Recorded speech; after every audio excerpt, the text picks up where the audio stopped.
Good evening বন্ধুগণ, আশা করি আপনারা সকলে ভালো আছেন এবং আপনাদের সকলের সুস্থতা কামনা করে শুরু করছি আজকের গল্প। ভৌতিক গল্প ভয়ঙ্কর এক রাত্রি। সঙ্গে থাকুন, শুনতে থাকুন।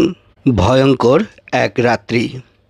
গাড়ি থেকে যখন এই স্টেশনে নামি, রাত তখন ঠিক 1টা। যাত্রীদের স্টেশনে নামিয়ে দিয়ে রেলগাড়িটি আবার চলতে থাকলো।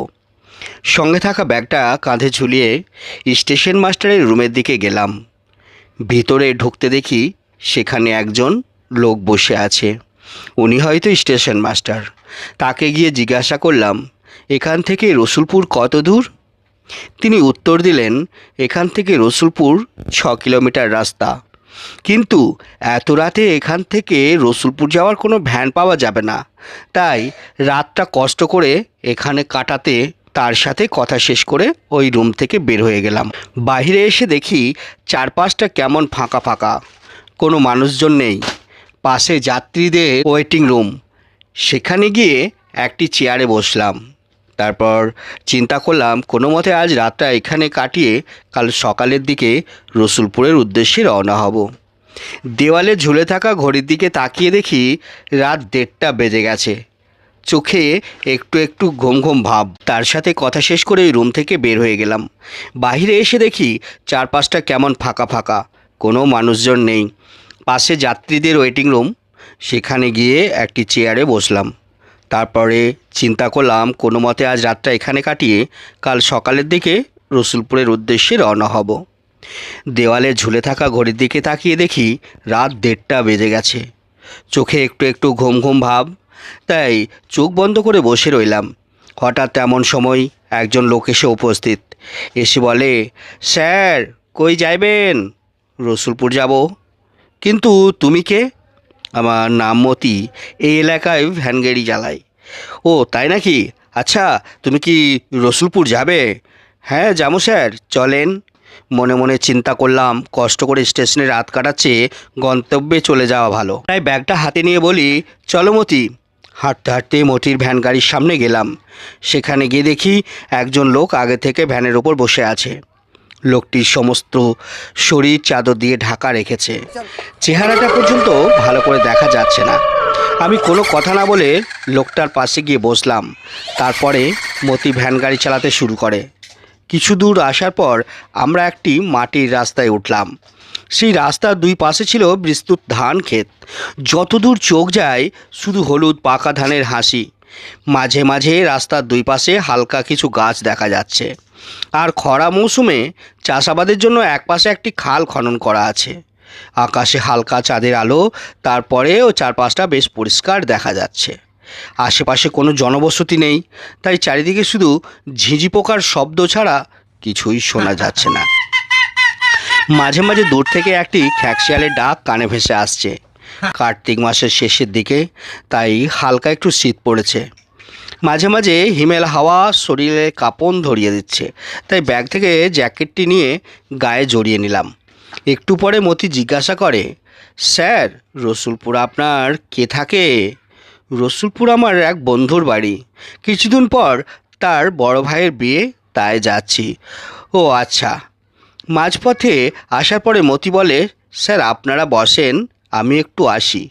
বুঝতে পারলাম সে প্রকৃতির ডাকে সাড়া দিতে যাচ্ছে। মতি পিছনের দিকে একটু দূরে গিয়ে রাস্তার থেকে নিচে নেমে গেল। তাকে আর দেখা যাচ্ছে না। অনেকক্ষণ বসে থেকে আমার কোমরে ব্যথা হয়ে গেছে, তাই ভ্যান গাড়ি থেকে নেমে রাস্তার মধ্যে হাঁটাচলা করতে লাগলাম। অনেক সময় হয়ে গেছে, কিন্তু মতি এখনও ফিরে আসছে না। আমি তখন তার নাম ধরে ডাকতে দিলাম, কিন্তু উত্তর পেলাম না। আমার মাঝে কেমন একটা টেনশন কাজ করছে, কিন্তু আমার পাশে বসা লোকটি কোনো সাড়া শব্দ নেই, চুপচাপ বসে আছে। ব্যাগ থেকে তখন টর্চ লাইটটা নিয়ে আস্তে আস্তে ওই দিকে গেলাম, কিন্তু সেখানে গিয়ে কিছুই দেখতে পেলাম না। আস্তে আস্তে আরও একটু সামনে গেলাম। হঠাৎ লক্ষ্য করলাম খালের পাশে কার যেন লাশ পড়ে আছে। কাছে গিয়ে দেখি একটি মতির লাশ। কে যেন তাকে গলা কেটে হত্যা করেছে, আর তার রক্ত গড়িয়ে খালের জলে মিশে সেটিও লাল হয়ে গেছে। এমন সময় লক্ষ্য করলাম ধান ক্ষেতের মাঝখান থেকে কিছু একটা শব্দ হচ্ছে। এক সময় শব্দের তীব্রতা বাড়তে থাকে। বুঝতে পারলাম ধান ক্ষেতের ভেতর দিয়ে কিছু একটা এদিকে আসছে। ভয়ে তখন দৌড় দিয়ে ভ্যান গাড়ির সামনে চলে আসে, কিন্তু এখানে এসে দেখি চাদর গায়ে দেওয়া সেই লোকটা নেই। আমি চারপাশ ভালো করে দেখলাম, কিন্তু কোথাও লোকটিকে দেখতে পেলাম না। হঠাৎ লক্ষ্য করলাম দূর থেকে কতগুলো কুকুর শব্দ করতে করতে এদিকে ছুটে আসছে। কুকুরগুলোকে দেখে আমি দ্রুত ভ্যানের উপর উঠে গেলাম। কুকুরগুলো ভ্যান গাড়ির সামনে এসে কান্নার সুরে ডাকতে শুরু করে। মনে হচ্ছে কুকুরগুলো কিছু একটা দেখে ভয় পেয়েছে, তাই ওদিকে এক দৃষ্টিতে তাকিয়ে রইলাম। এমন সময় খেয়াল করলাম ওইদিকে নিচ থেকে কেউ একজন রাস্তার উপরে উঠেছে। হাতে থাকা টর্চ লাইটটা সেদিকে ধরলাম। দেখি রাস্তার উপর এক মধ্যবয়সী মানুষ দাঁড়িয়ে আছে।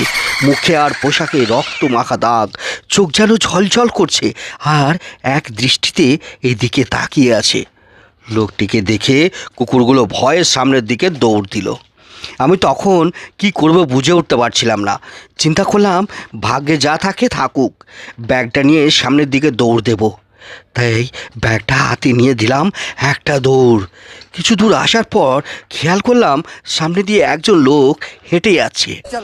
দ্রুত তার কাছে গেলাম।